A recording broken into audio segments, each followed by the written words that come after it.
Hello! Good morning guys! Ito pala yung una naming nakuha yung sasakyan na si BYD. So break-in na namin agad to sa Baguio kinabukasan since birthday naman ng papa ni Yuna. So ito, tamang road trip, saka talagang walang pahinga. Biniyahe namin siya agad ng napakalayo para matesting ba. Kasi ito ang first electrical, hybrid car namin. So nag-stop over muna kami at nakita nga ni Yuna sila bububu niya. Ayun, so tamang picture lang siya rito and parang kumain na din yata kami dito. Hindi ko na ma-remember kung kumain kami or nagpa-load kami ng RFID, something like that. I forgot na already. So ito, kaya ayan, tamang pahinga kami. Tapos road trip again kami. Kaya ayan, medyo walang pag-traffic nito kasi nga nasa NLEX na kami that time. Kaya ang sarap lang, saka ang ganda ng suspension ng BYD na to.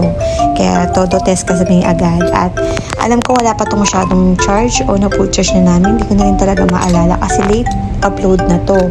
So ayan. Dito na kami sa Baguio in the house. Dito na kami sa, ito yung ating Keno Road. I guess. Hindi pa ito Keno Road.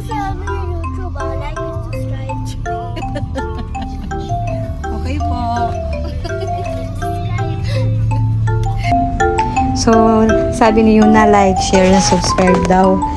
Feeding vlogger yan. So, ito, nag-voice over na lang din ako kasi medyo boring nga yung pag-upload ko na ito kasi more on road trip lang kami hanggang sa makapunta na kami. At ayun na nga, nakikita ko na yung mga bundukin ng Baguio. Medyo malapit na yata kami ng time na to. At kasi parang makulimlim na at medyo malamig na. Kita nyo naman sa video na puro bundok na, guys. So, ito, parang natetest na yata namin dito yung battery.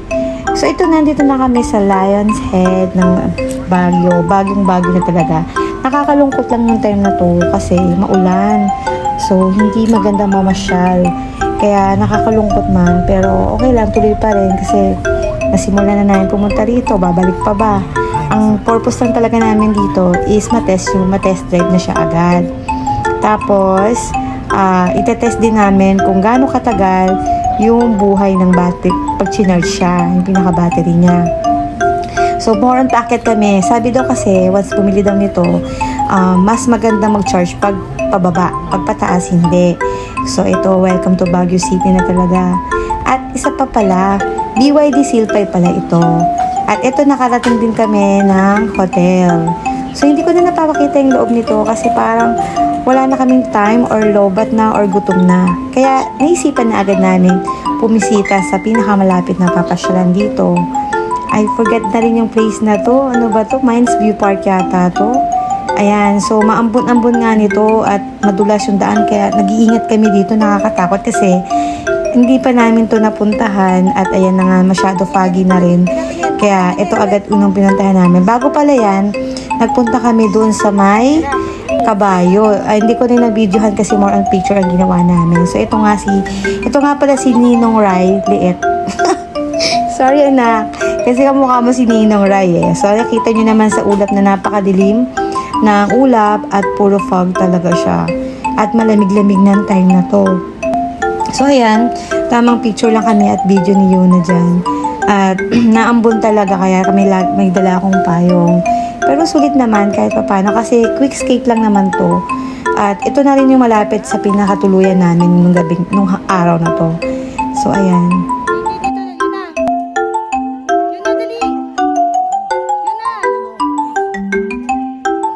Ayaw pang humarap ni Yuna nito.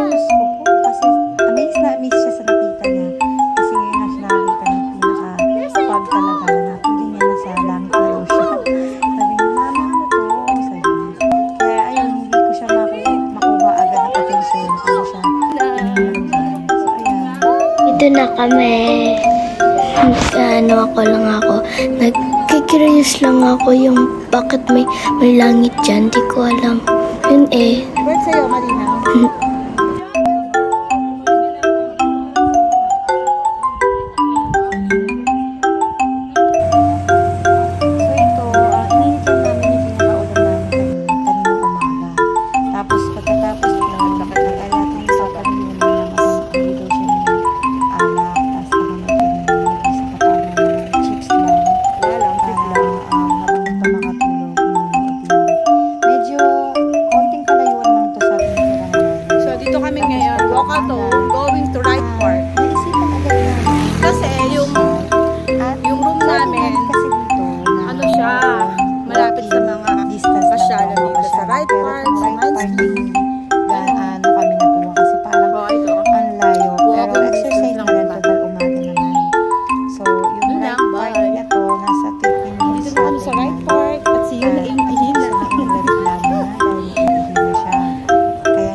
ito na ang hagdanan na pababa going sa mga horseback riding kasi ang gustong-gusto ni Yuna nung time na to.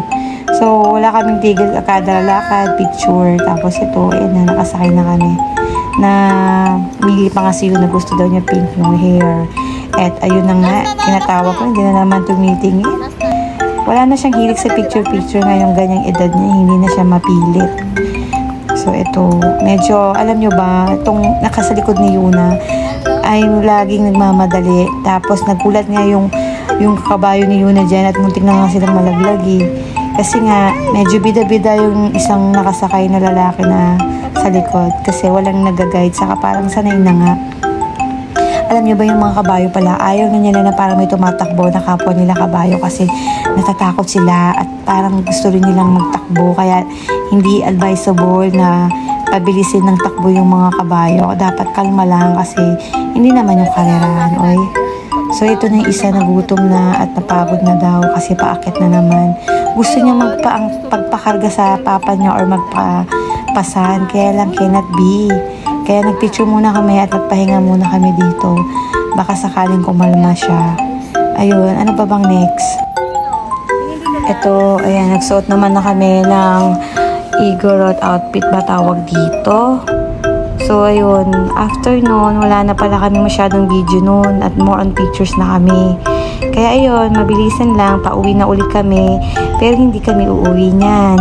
Kasi meron kaming dadaanan, share ko lang pala, bago pala kami makapunta dyan, itong si Bert is nakipagkararahan si Bios. So, na-overspeed sila pareho, kaya ang ending, nakuha akin lang mga lisensya at kailangan dalahin sa Pampanga. So, doon kami pupunta ngayon para pick upin yung lisensya niya. So, hi, we're going home. We're going to Pampanga na kasi meron kaming atraso. So, ayun, tapos yung Baguio days namin. So, maraming hindi kami napuntahan kasi kulang sa oras. And, ayan ang baby ko.